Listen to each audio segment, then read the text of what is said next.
How about that? Let's do it, right on video. And thank you for the other two that didn't show up. I like that. I do like to run the show a little bit. And thank you for inviting me and including me in the group. I love to public speak. If your offices are looking for someone to come in and give them a little bit of education or open up and have some one-on-one conversation, please use that card and give me a call. I'm happy to show up. So my name is Nancy Dierx, and I have been appraising for 4 decades. Okay, so that's like 42 years. It's crazy that I'm still out here doing. Now, I was, very young when I started before my 20s. But anyway, I love what I do. It still excites me to this day. And there's just so many nuances and so many different factors that come into play. So when you've seen 3 cycles of real estate, right, you go up and down, and some of them are longer than normal and some are shorter. And so there's all kinds of opportunities and struggles that occur in those sectors of the market. So I was supposed to just be on a panel, so I thought everyone was going to be asking us questions, but I do have a few things that I'll start with. Because I think that they're really important right now, and they're mostly impacting us as appraisers. So one of the things that I've noticed recently, the majority of our work, and I'll talk about how the volume for appraisers has dropped significantly, right? Since the interest rates started to go up, there was not a lot of lending going on. That's pretty obvious. So the last 2 years have been extremely, probably about 40% of my business was diminished. Okay, because all that lender work. So when you're looking for appraisers now, and you're going out into the market, a lot of them are like lowballing the fees, right? Because they don't have any work. So the fees for appraisals, and these are independent ones, not through lenders. So when they're independent, it's usually going to be for estate step up in value purposes. There's a lot of divorce going on right now, a ton. Divorce appraisals are always on the higher side. If you're getting someone that's coming in and lowballing that appraisal, you do not want that person in court testifying. That doesn't mean that they probably are not competent enough to be, up against other attorneys and other appraisers with that statute. So we usually charge, it's almost a double fee because we've got to prep ourselves as if we're going into court. So there's a lot of competition for people that are coming, just like when we were in the AMC world, when it started to shift and people were being very competitive with their fees because now Joe, the AMC, was trying to make money. So he was trying to find the cheapest appraisers that were out there so that Joe, I assumed his name was Joe, could make all the money from the AMC world in that time frame until things got shut down because they realized that there was greed involved in that. And they weren't really finding the qualified appraisers to show up and do it because the ones that were making less money, that doesn't mean all of them are not qualified, but they don't have a level of skill that is kind of required at a higher level. So nowadays, when you're going out looking, you're going to see a span, right? Because a lot of appraisers are not. They're getting out of the job. They're looking to do other things. They don't have enough volume to keep them alive. One of the things that I did early on was always go out and speak in offices. I built my networks. I built my relationships so that I could have those to this day. So now 60% of my workflow is all date of death and all divorce.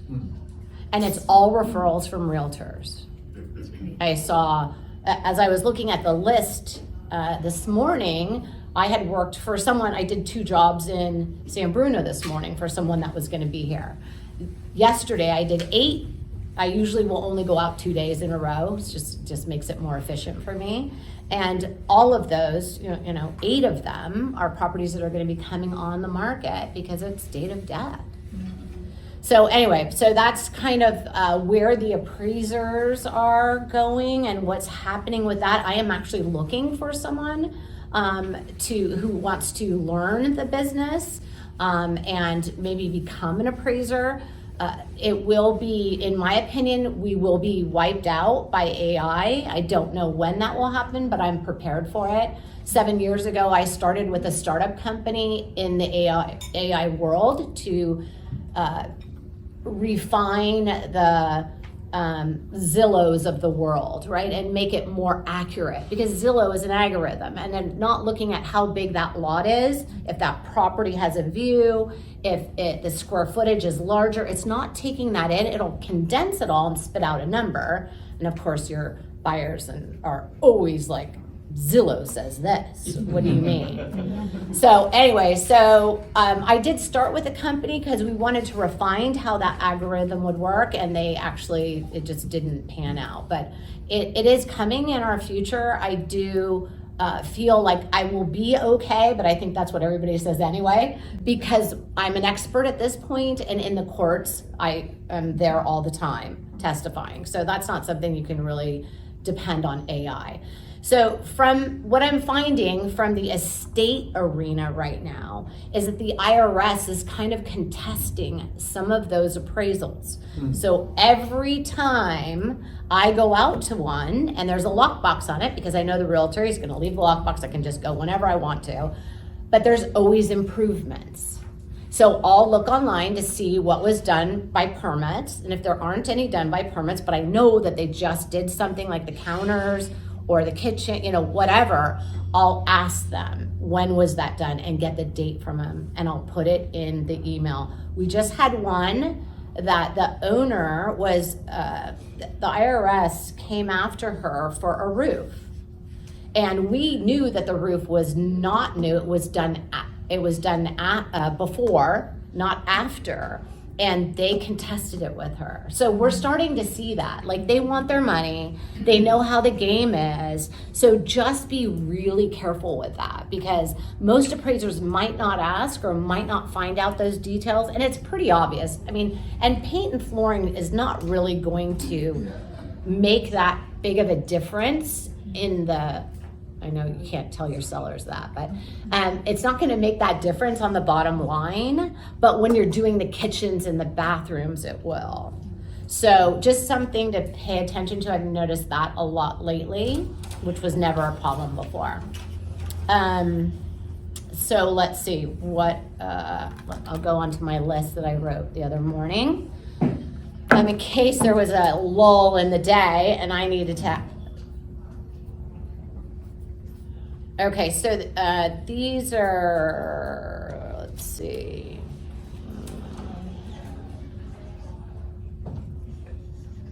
Oh, this is a text from a realtor asking me questions, not my notes. Okay. Never get those. So yeah, 40% down, AMC World, IRS scrutinizing values on date of death, watch improvements, completed after the date of death. It's very important. And it's kind of, I'll stop there for a second, because a lot of realtors will think that you can use sales after the date of death. And we cannot, because they're like, hey, there was one just right on the street, why didn't you use that? So we have to, as of that date, anything prior we can use. Even if it was listed, we can use it, but we can't use the closed price. I'll disclose it in the narrative and say, hey, it happened after, this is further support, but I can't show that price on there. So how far or how early can you do, like 6 months? Is it still like a 6-month window? So, I mean, when there's a lack of inventory, we go back as far as we have to. I mean, sometimes, with lenders, they require that you have 2 within 60 days, 60 days, 90 days, 3 months. So they require that you have something recent when you're doing it for lending work. At least 2 have to be recent, with a listing and a pending most of the time, or a listing and possibly a pending. And I will call always on pendings and try to get them. I'll send an email so you know who I am, because I don't want to be just sounding like someone random calling you. Pendings are so critical to our work. Everything that we do, that's why it's important for me to be here, for you to see my face. Now you know who I am. If I'm calling, I need that. It's very critical, especially if I'm doing a divorce. that pending price can tell me where things are going.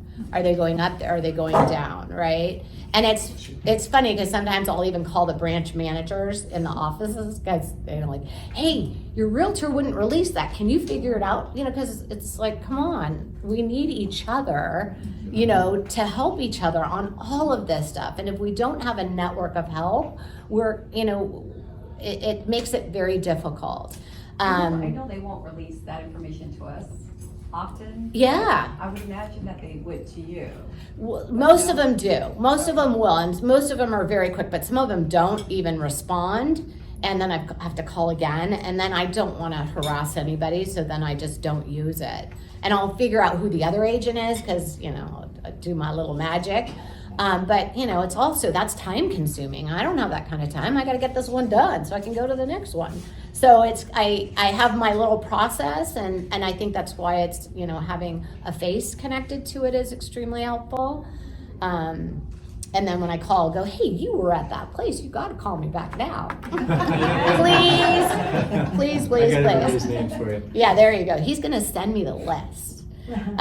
So risk is up. I will say from my, between the political scene and financial crisis and all of these things, right? The lenders are not doing as much work either, right? Their volume is down. So some of their people are gone. And so the people that are there are being scrutinized to really look things over. And so I shouldn't say never, but I very rarely would get conditions ever in the last, 20 years, right? Prior to that, I think it was 2008. So we got, everything was coming down the pike. And just recently they've been like just crazy stuff. They want more of this and more of that. So I can sense that the risk is getting to be a little more, they're paying attention to those kind of things that are going on.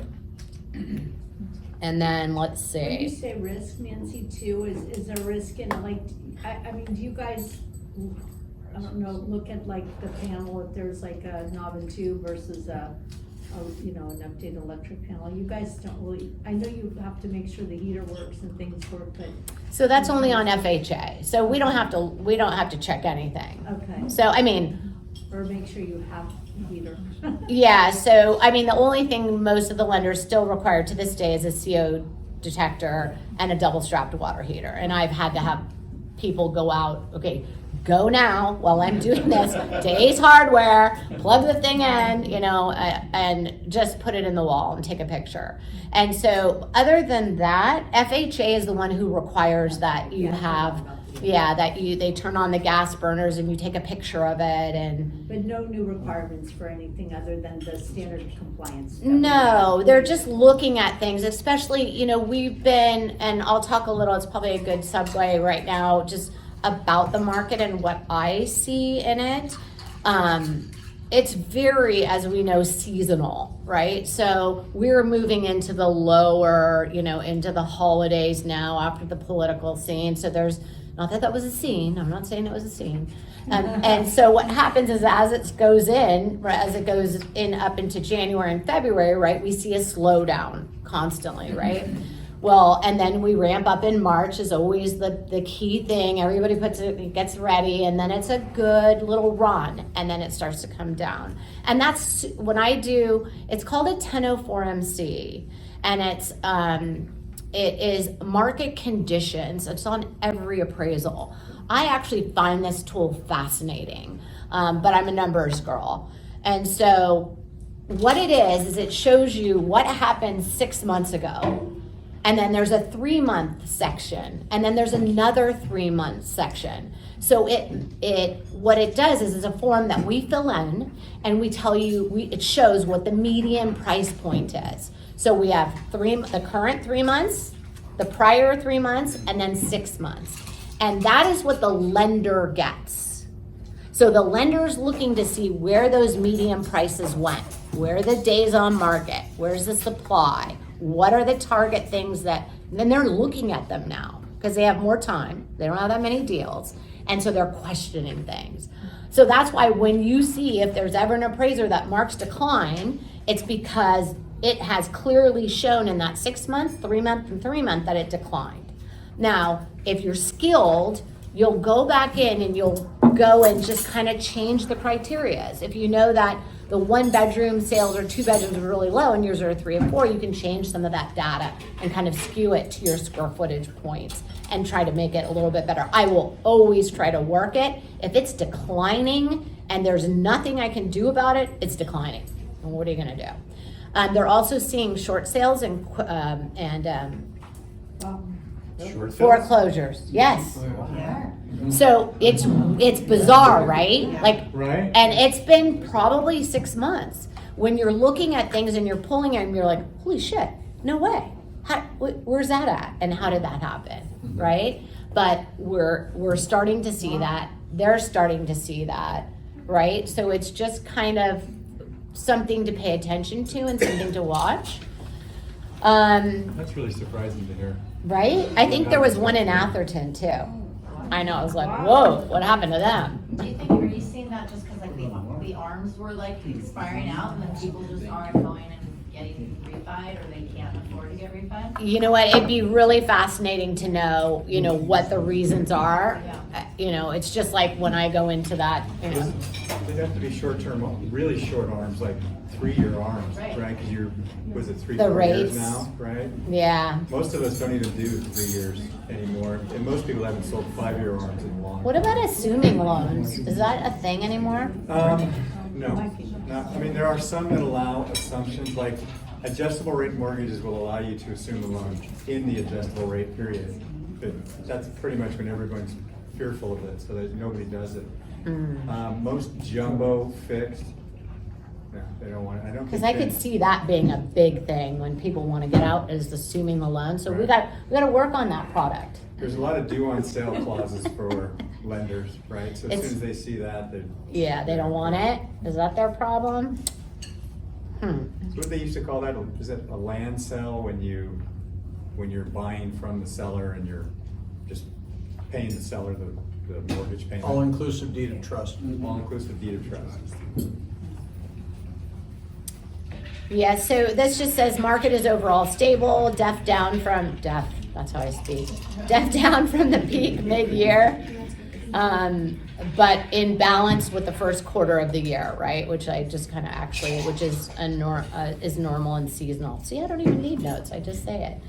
Off the top of your head. Yeah, so data is key for our valuations. Please provide when they're off market. If you could put pictures in there, give us some kind of like, I'm staring at it, trying to look at, like, does it look like it's remodeled? Can you give me some information? And then I just hate to, we're all super busy, so I hate to bug you and call and ask what the condition of that is, but it impacts the value of the appraisal that I'm doing. So if I'm going to use that as a comp, I need to know what that is, what the scenarios are. And the other thing, I just did a house last week where they had a permitted enclosed patio is what I called it, and they called it living space.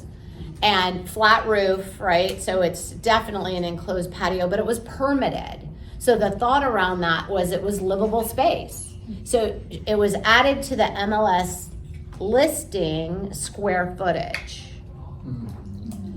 So, and we see this a ton of times, right? I see it a ton of times, right? You've got the cottage in the back. Oh, now it's not 3,500, it's 4,800 or 4,200 square feet.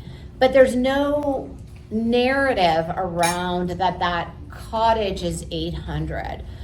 There's a lot of, and what that produces, let me just go a step further and kind of explain what that produces. So now you have a sale at a price with a larger square footage that should actually have been a smaller square footage. That price per square foot would have been larger without that. So it actually, from an appraisal standpoint, when I'm looking at it, diminishes the value of that home. So that Price per square foot. yeah. basis. So, and I have to dissect it, right? Like, we're just these little like surgeons that have to pull all this shit, like pull that, yes, go ahead.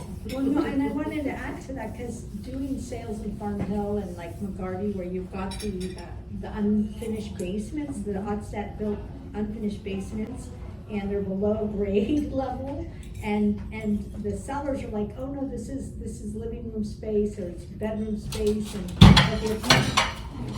woo! Sorry. Somebody lost their chicken. Just chips. But, you know, and I've gone round and round with those homes trying to sell them, and then have the appraiser come in and not count it, and the seller gets really upset that it wasn't counted as Perfect. footage. Let me explain that, because that's awesome, thank you. So the lenders, and believe me, we hate that. And I've had a deal fall through because, okay, so the lenders and it's Fannie Mae. Fannie Mae requires if it's below grade, if anything is below the dirt, it cannot be included in the living space. Now, you're still valuing it as living space, but it cannot be on that line as gross living space. It has to be down below in the basement section of the report.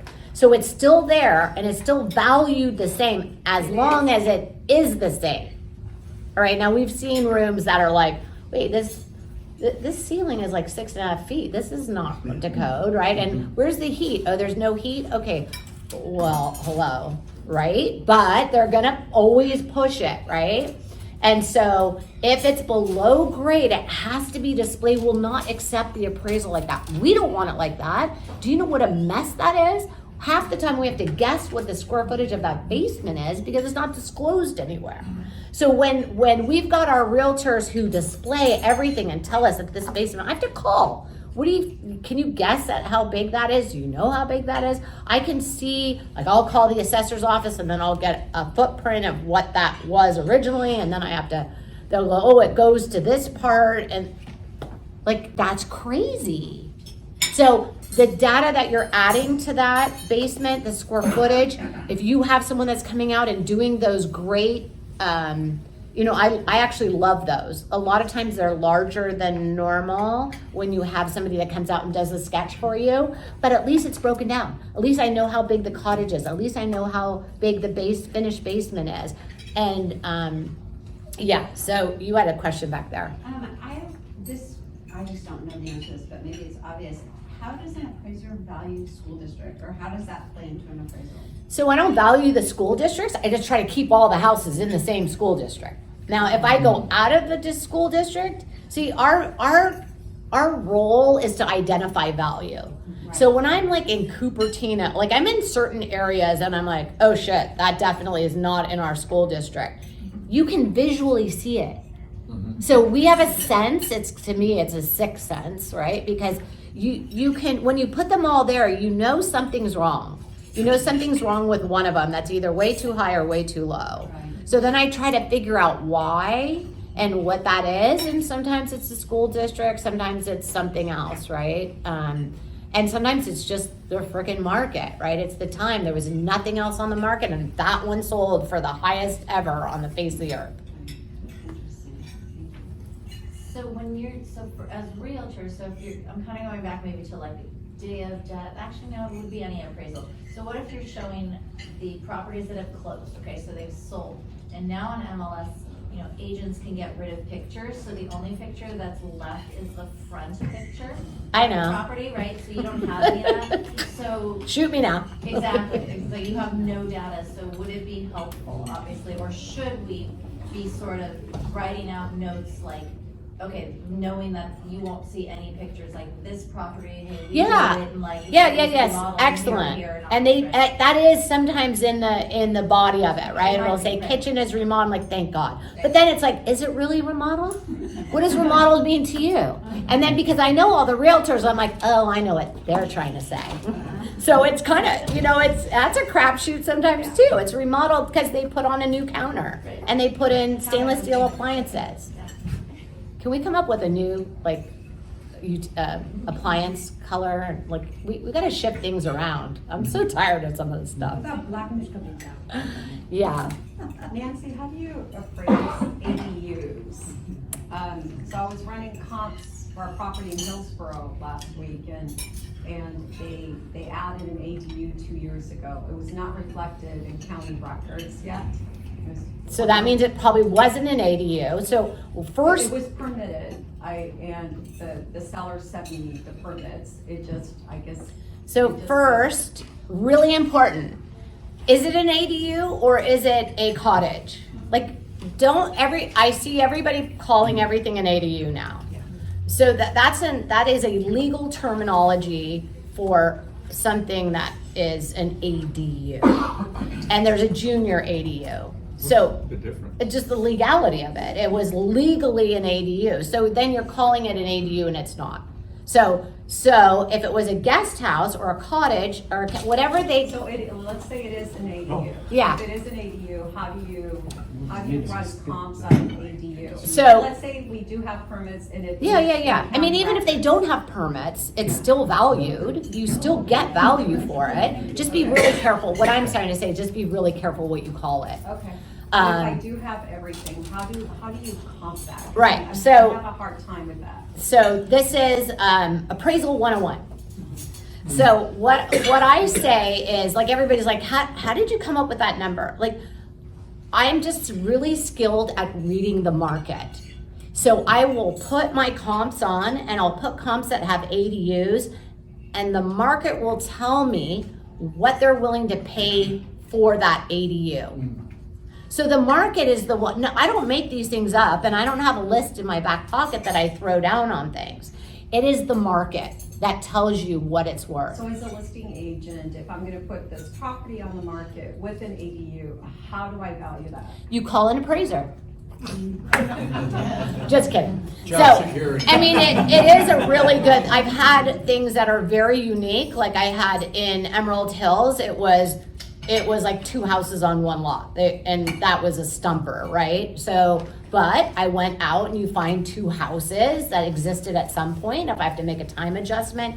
So you have to look for other ADUs. Search it in, this is another thing in the MLS. If you've got those, guest house, apartment above the garage, make sure that those boxes are checked. It helps you when you're searching for other sales that have ADUs. Okay, and how far back can I go? Because I went back 6 months, I couldn't find any. So everyone always says that, right? Like, you have to, you can go back as far as you have to, but then you also have to adjust for the time. So when you go back in time, then you're dealing with time as well. So you have to be careful with that. And the MLS stats, the MLS is an amazing tool. I don't have any other tools that I use other than the MLS. So learning how to search like time adjustments, the stats going back in time for your specific MLS area, right? You can pull that and what has been happening in the last 6 months, what happened 2 years ago in that time frame. Can I do something like this? I know it's a really silly question, you guys. So let's say you have a 3-2, the primary home, and then the ADU is a 1-1. Could I combine, if I make it a 4-bedroom, 3-bath now and comp it that way? So you're a realtor, that's what they'll do. I would say, and that's how they list it on the MLS too, when it's not. So not all of them, some. Just to find the value of this ADU. I No, but that's not what it is. It has completely, in my opinion, you're asking me. Yeah. It's completely two different animals. You have a main house, and what about the kitchen that's in that? Yeah. That's devaluing it, Yeah. right? And then it's not a 4-bedroom, you're getting the 4-bedroom value of homes that are 4 bedrooms. Okay. So it's just 2 different things. Search for those ADUs or those cottages or those And then just go back and adjust studios for time. that are not sheds. Okay, all right. Now, I called my boss about this, you guys, because there were no permits, right? She has the permits, but they haven't been reflected in the MLS. And my boss says, well, if it's not in the county records, it has no value. How do you? So then I go and find something that doesn't have permits, Okay. right? And so there's always, everything is in the market, guys, everything. Like that 1-bedroom, what'd you call it, a turd? Yeah. There's all that. Executive term. I like that. I thought I was inappropriate. But there's so many, there's always unwarranted everything, anywhere, even at 6.5 feet ceiling heights, right?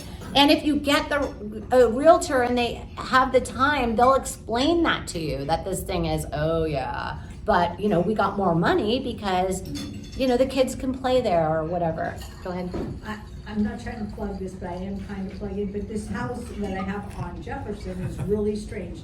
They have 2 tough sheds out in the backyard they've converted into living space, which is not living space, but they're just tough sheds. And they installed like a bathroom in the middle. It's really bizarre, but they were renting them out, I guess, to people who were sharing the bathroom. So, I'm not planning to add that third bathroom outside or the tough sheds outside, but I will say that there are, Potential. yeah. Yeah, it's a shower, a full bath outside. Oh, yeah. It's very weird. Can I, oops, sorry, go ahead. Oh, I had a question. A lot of our clients are putting on solar panels, Tesla power walls. They're doing a lot of energy efficiency improvements, going to heat pump water heaters, heat pump furnaces. Does that have any impact on value, or how are those valued? It does. I mean, it didn't for a really long time, except for if you lived in Palo Alto. Palo Alto was the only area that was really pushing that.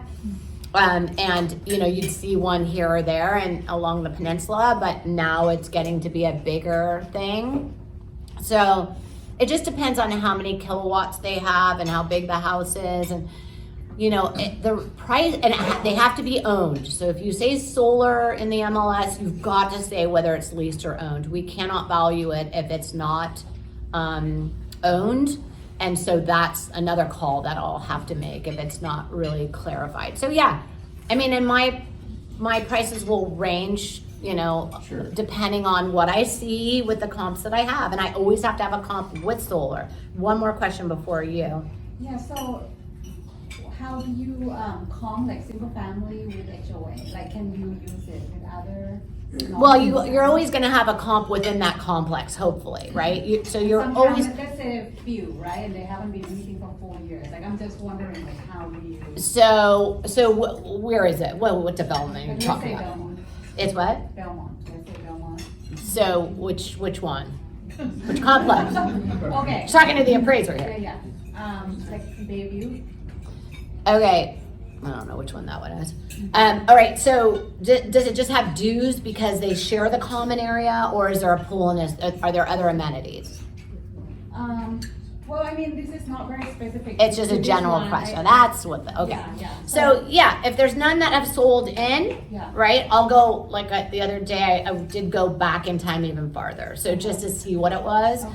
And then you just have to find another HOA that's very similar to that. Usually you can search them by lot size. Some people put it in single family, sometimes they'll put it in townhomes. Yeah. So you gotta make sure you search both because nobody's consistent at that. Okay. But if you search because usually the lot sizes are smaller, Yeah. so I'll run, like 3,800 square feet and below. Well, not too small because then you get can only use condos. the one with HOA. Yeah, you have to. Otherwise, you're not comping out. If someone has to pay HOAs and there's something of a value there, or not value, Or you've got to comp amenities. it. Yeah, amenities might be there too. Yeah. Okay. You had a question? Yeah, question is like, let's say you're going back and you're doing an adjustment based on time. Uh-huh. Hypothetically, you had to go back 18 months. And Yeah. you go, oh shit, look at that, the rates were climbing.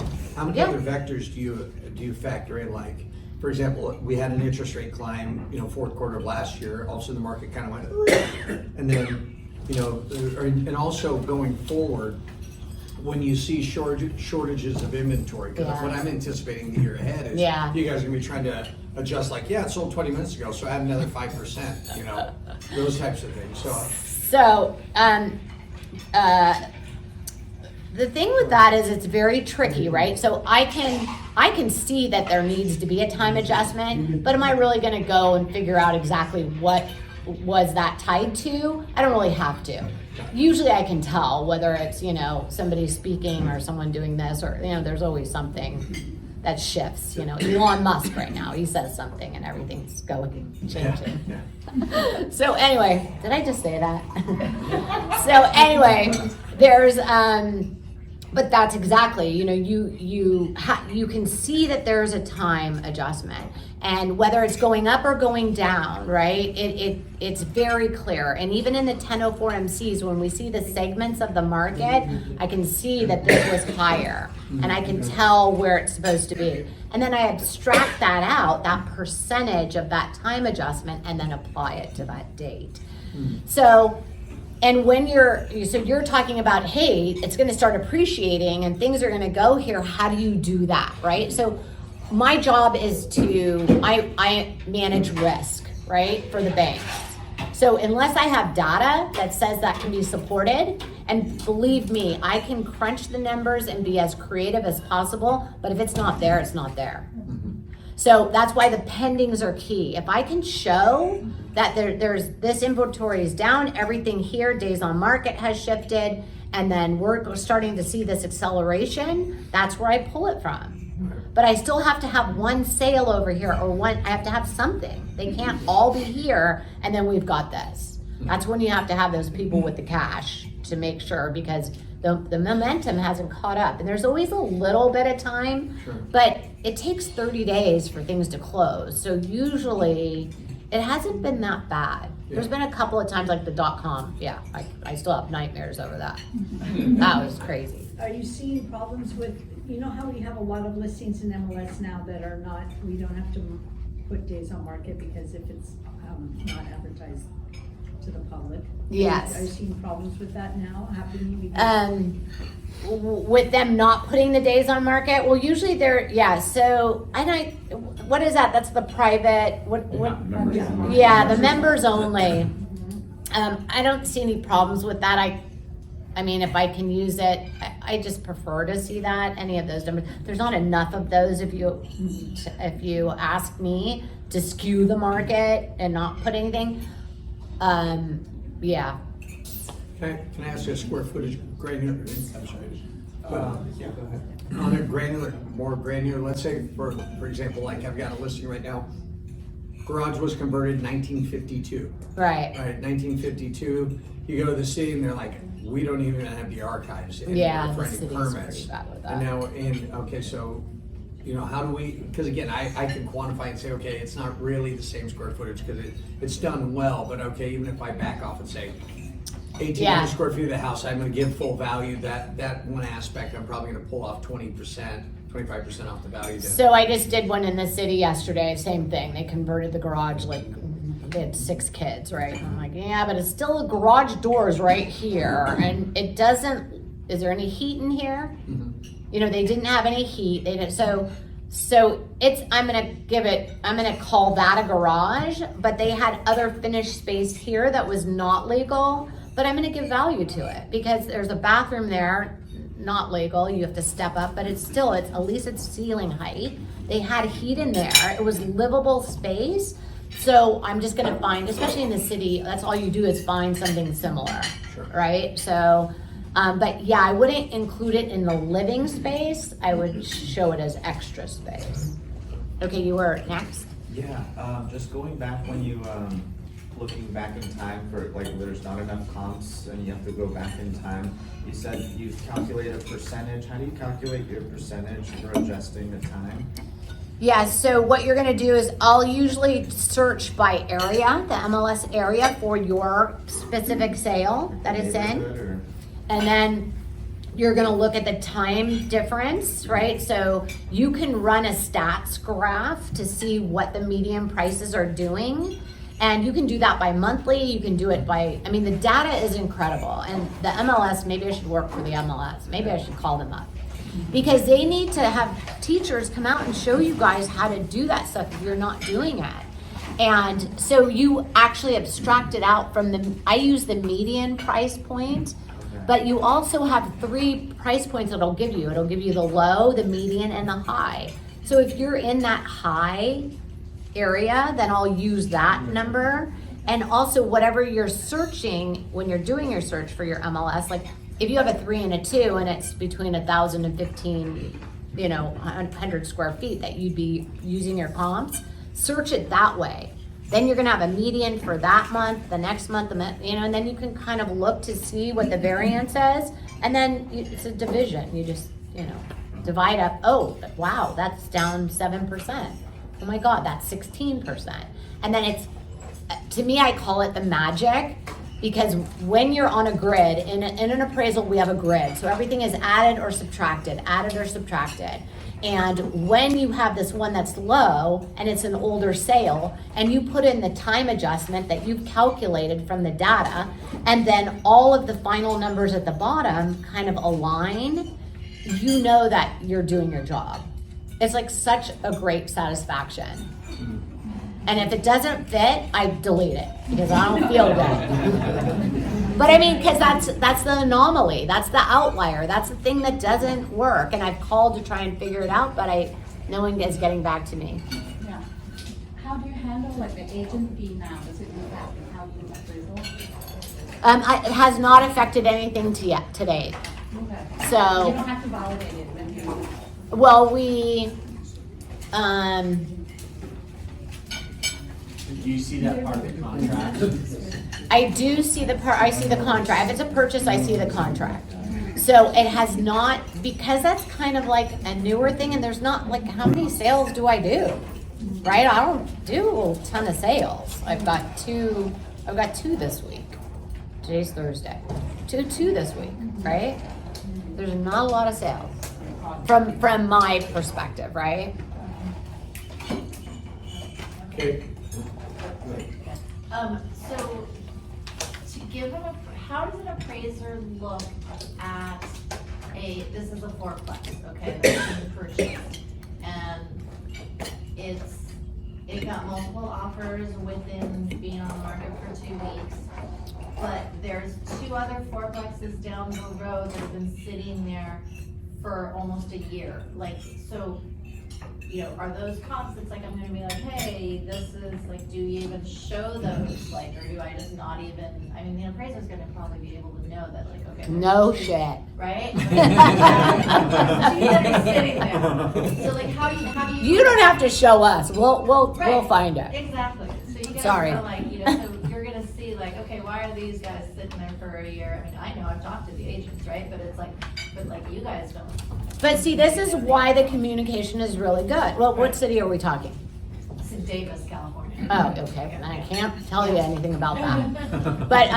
But usually, you're pulling it all up. We have to put a listing and a pending on units as well. So we have to show what the other comps or what other things are going on. Right. So Those will be active, obviously, still. They're not yeah, gonna be- and God knows if it's not moving, there's probably no photos of it in there either, which is kind of a clear thing. When somebody doesn't put pictures in, I can tell something's going on, right? Either that or I don't know what the other reason is. Just yeah. But off-market sales too. Anything that's off-market, please put that on the MLS. We need all this data. It's so critical. But yeah, so we look at all that and we'll call. If it's really low, I want to know, but sometimes they don't want to tell us. Well, the ones that are active are a much higher price than the ones that. Okay, well, that's kind of clear. They're not moving because they're too And high. I think so too, exactly. So in an appraiser review, it's like, we should probably be feeling pretty good that. Well, that's better, right? If they're at a Yeah, 'cause higher, We're low, yeah, we're way lower than them. yeah. I mean, so so those people are going to call you because you sold it low. Yeah.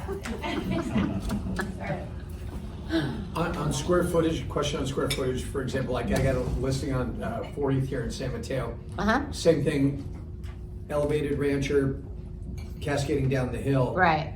1950, whatever, they put in the full downstairs, has all the heat, has egress, has everything's in there from the 50s. City's gone out, inspected the water heater, I've got permit cards for other things, but I don't have permits for the square footage. So it's not legal. I can't tell you that 'cause the city. Yes, you can. This is Okay, it's I'm gonna use always your my term, favorite. bullshit. It's non-warranted. It's non-warranted. So this is the thing, right, guys? Like this happens all the time. Sure. Because I'll say, "Hey, oh, well, it was like that when we bought it." I go, I wonder who told you to say that, right? Like that's the standard comment that realtors will say. Oh no, this is the way they bought. They bought it this way. It still doesn't make it legal or not legal. All you have to do is call up the assessor's office, get the information. If there's no permits, there's no permits. It's black and white. Now, if they got lost and the permits are lost, okay, that's the only exception, right? But that doesn't happen, 90% of the time. So if it's not warranted, it's not warranted, which is fine. You're still gonna get value. I mean, when you walk in there, you know that it's worth money. So here's the question, so back to that. Is that a point yes or a no? Yes, the answer is it's a definite maybe. So, on something like that is, He's in sales. the answer on that is we went back to the city Uh-huh. and just said, hey, look, do you have any permits? They go, oh, we archived it, we don't have permits back that far.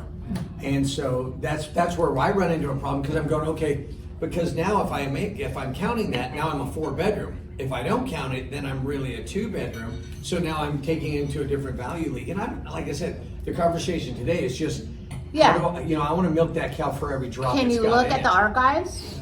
At the county? Yeah. Yeah, because they've got 0. County's got, Oh, so they said it's been archived, but can you look at the archives? we've done the record. Yeah. And they said, we've done the record request, both the city and the county, and they both said, like, we don't have anything back that far, because the city was gonna be, I guess, parlaying that to the county, and then, however, their communication, it always seems to be a little cryptic. So, like I said, I'm not trying to just pigeonhole that one, but just in general, in a case like that. So would I say, okay, I roll the dice and go, okay, I'm gonna call it a 4-bedroom, and then I'm gonna say the square footage is probably gonna be discounted, or would it still maintain the same static square So footage as the other? these are my criterias, or not my criterias, but the criterias. Can you walk from the main structure of the home to the down finished rooms, Yes. and it's all finished? Yes. When you have to walk outside, or you have to walk through the garage, or you have to walk through a stairwell that is not finished, that is not all living space. That's a clear red flag, right? It's gotta flow well. If it all flows well, ceiling heights are good, heat, the whole thing, it's similar value. Anybody buying that place is gonna want that, right? So we can give value to it, but it's just clarifying whether it's legal or not. You can call it a 4-bed, you can call it whatever you want, and then just say, that it was, put a disclosure in there. I always feel better having a disclosure in there. Yeah, previous owners used it as a 4-bedroom, 2-bath home. Yeah. Right? Yeah. Well, or just that we checked that it was done so long ago that no permits could be found, or something to that effect, right? Buy a 1952 typewriter. Yeah, exactly. but that's the whole Like, what do you thing. think? It has market value, and the lender is fine with that, but I have to find a comp that has something that is unwarranted as well to prove it. It's just proving it. But your buyers are gonna want that. Nancy, on another note, when you walk into a property to appraise it, and, there's so much settlement movements and everything with all our liquidactions, and so you walk in, it's a house, it's on a slab, and you see cracks, like, on the walls and stuff, like, what are the cracks that, like, would flag you? Like, we can see the reports, right? But, like, you're not seeing reports, so what are the type of cracks that would flag you when you walk in? So if it's a patio and the porch, I don't really care unless it's gonna be a trip hazard, because those are not part of the structure, they're attached to the structure, and usually over time they start to pull away. So if I see, if they're substantial, right, and I can feel it in the floor. I mean, the other day I was like, did you feel this in the floor here? And the guy's like, no. I go, do you have a marble? And I put the marble, it was so apparent. I could not believe that he didn't even have a clue. Turned out that this back bedroom and bathroom were added later without permits, and that there wasn't even a foundation there. It was just like wood and dirt. And I was like, oh my God. I haven't seen anything like that in a while, but it was kind of fun. And he just lived there, he had no clue. But, so what was the question? So you walk in and it's like a slab. Oh, right? yeah. So it's a slab, and let's say you're like, oh yeah, look at, there's that crack on that wall. I mean, we're opening up the doors, right? So when they start to get really sticky and, it's kind of, that's the first sign. Okay. I do walk around the exterior, but I'm not looking necessarily for hairline cracks or, like am I inspecting the foundation? No, I'm not an inspector, so. But sometimes you see like visible cracks because of movement. I mean, they can be like, you know, like a big. If it's a settlement cracks are very different than foundational issue cracks, right? You're gonna start to see things pull away. If they have stress cracks and you're in the Adobe clay neighborhood, that's pretty normal, right? Because of the, you know, the soil there. So it just depends on how bad it is. If it's bad, I should not be going out to appraise it. Sure. Like, no, I mean, because if I have to call, I haven't had to call anything on a lender for a foundation in like decades, right? So her real question was, how drunk do we have to get you so you don't notice? So, yeah, good luck with that because I can drink. and my ethics are very, very high. But I used to tell, this is funny, I used to tell them to cover these things up. Don't send me to a house that has a leaking ceiling. That's possible mold. Like, hello, you're just asking for that. Make sure all that stuff is taken care of prior. So she brought up a really good question. I was showing a property to a client in Redwood City a few nights ago, and I called Adam. I said, Adam, this house doesn't have heat. You know, is that a red flag for you? He said, absolutely. What other red flags should we be aware of, you know, in terms of, you know, from an Mold, heat. Broken glass. What? Broken glass. Yeah, they don't like broken windows, although if they're cracked, I don't really care. So what about balconies now, all the balcony issues going on, and it's like if there's like. So we're not inspectors, so we're not looking at the, now, if you don't have a railing on it, right? If you've got a sliding glass door and you're on the second floor and there's, yeah, I mean, there's certain health and safety hazards that are pretty obvious. You know, it can only be a certain height, you know, for you to step down or, yeah, I mean, you'll have a red flag in your head. That kind of like, but nothing. A wooden post that has like dry rot starting on it, is that a red flag for you guys? I mean, it depends on how, is it dry rot all over the house? Is it just that one post? Like, dry rot's everywhere. You know, usually it's painted over and you don't see it, but, I mean, dry rot's kind of a thing. So if there's any part of the house that has an exposed step, for example, or you know, no sheetrock, I mean, is that a Well, I'm gonna ask why. okay? You know, is it a divorce and there was violence? Is it, you know, is there a water leak that they're trying to get to, a gas leak? I mean, you know, there's always a reason.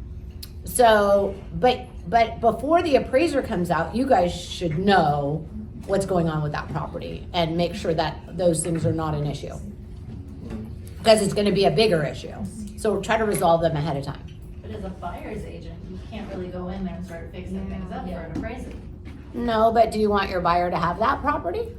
Well, sometimes they want it, Obviously, presentation, like what you're saying with the pool, you know, filling the pool and all that, does it matter for you to have for you to walk in when the house is staged, or can you pull out staging prior to, or? So it's funny because I'm on the reverse side of that, right, with estate situations, because people have lived in their houses forever, someone just passed away, there's always an illness, and they have so much clutter and so much stuff, and they're always like concerned, like, I need to get this. I go, it doesn't matter. I can see what the walls are. None of that stuff really plays in. I mean, I've done statistics on, you know, to home sell, you know, obviously when they're staged, of course, like they walk in and it's homey, but we're kind of more like looking at the walls and not so much the furniture. I can get past all that stuff. So, yeah. Okay, good. When you brought up ADUs a minute ago, and you were saying that cottage and ADU, you know, to have a differentiation. So is there a times, like if you said, look, if it was built within the last 3 years, call it an ADU, or if it's got an ADU designation? So you know what, that's a good question. I don't know what that date is, but I can usually tell when it's an ADU and when it's not, just by looking at it.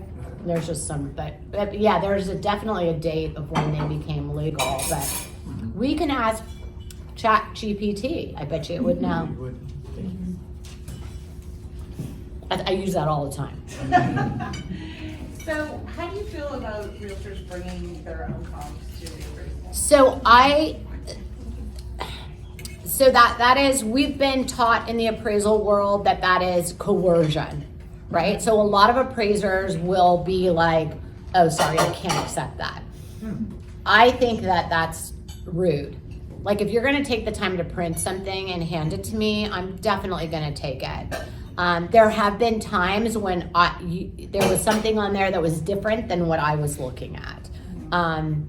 So, yeah, I think that's more of a personal decision. Like, you took the time to do that. You took the time to show up. And not that I ever wanted a realtor to show up, because it just slows me down.